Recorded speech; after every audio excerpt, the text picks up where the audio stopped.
So we went to Karnes City this weekend as part of our reporting project for this semester for Children on the Edge, which has been covering how communities have responded to last year's migration crisis. And we had some interesting experiences. Yeah. Yeah. So our course of action when we left was to go to Karnes City and go to church. Essentially, that's what we had. So we had 4 churches that we had identified before we went as ones that might be worth going to. That sounds horrible. Yes. Because they're all worth going to. Well, as things that might be good community centers. That's why we picked churches. Was we wanted things where we would find people from the community that weren't just Right, and people who are socially minded.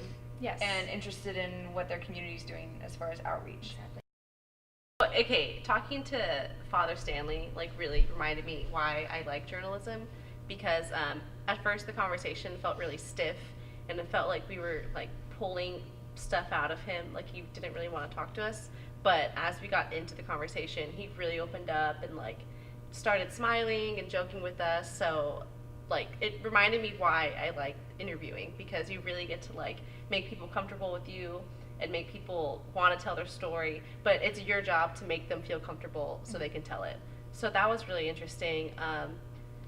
He seemed really tired of, or he had been interviewed 2 times or so before, he mentioned, and he seemed kind of tired of the negativity. It seemed like reporters were really pulling certain kind of answers from him. So I think he was skeptical to talk to Aubrey and I because of that. But once he saw that we just kind of wanted to hear his take on it and didn't really have any hidden agenda, he seemed to really open up. So he just kind of seemed skeptical though. And as far as knowledge about the center, he didn't really have any, because everyone in that town seems really shut out and they're not allowed to know what's really going on. But he does care, and he does a mass there, and he was wanting to know more, it felt like, but he just couldn't know anything. So that was kind of my experience. From What was the experience like for you guys going and reporting in the town? What was that like? So it's interesting because this was my first trip. This is my first internship, so first work trip going on. And I was really nervous, but I tried to hide that from y'all when we were traveling, just I'm ready to go. And I've had this stigma around interviewing lately of just feeling like I'm having to pry things out of people and a negative connotation wrapped around it.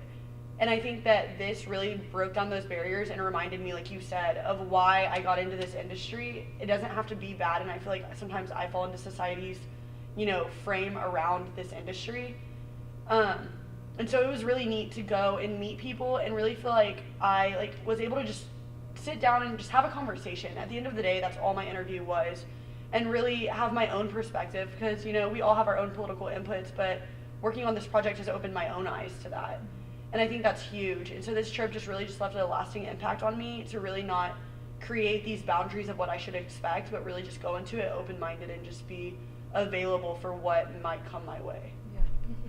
I think you bring up a good point, the courage that it takes for us to just show up when we are hearing people talk about things that might fly in the face of our own personal beliefs or religious beliefs or political beliefs, and be able to just listen with an open mind and accept people's stories and accept them for who they are, without passing judgment, even though we might differ on opinion. I just think that takes a huge amount of courage, to put ourselves in that position to even hear what they have to say and to hear their stories. Yeah, I think that's just what makes you a journalist, being able to go up to someone. I know I was terrified to approach the Father Stanley at the church, because we've never been to this town. We don't know any of the people at the church. We went into it completely blind.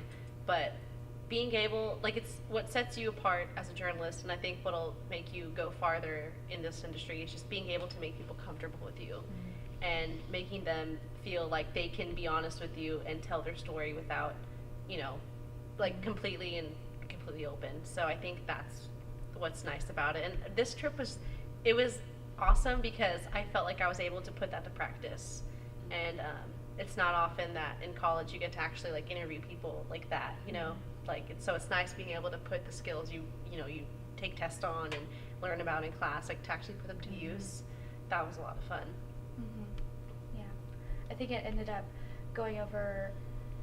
I didn't feel very confident going into this because I wasn't sure how it was going to go. And once we got through like the initial questioning and got through kind of an introduction to each other and an introduction to what we were talking about and things like that, it got a lot more comfortable, and that started to open up more doors. And with this being, for me, this is one of the most difficult topics that I've had to report on. I've done mostly fun stories and things that people want to talk about, and for me to have to go in with someone and try to find someone that's willing to talk to us about something that people don't always agree on, that people have passionate views on, was very nerve-wracking. And to finally be able to get someone to warm up to us and then begin to help us and begin to give us good information and lead us into a better mindset about it and being more educated about something was very good for the journalist part of me. It made me feel like I had turned over a new leaf.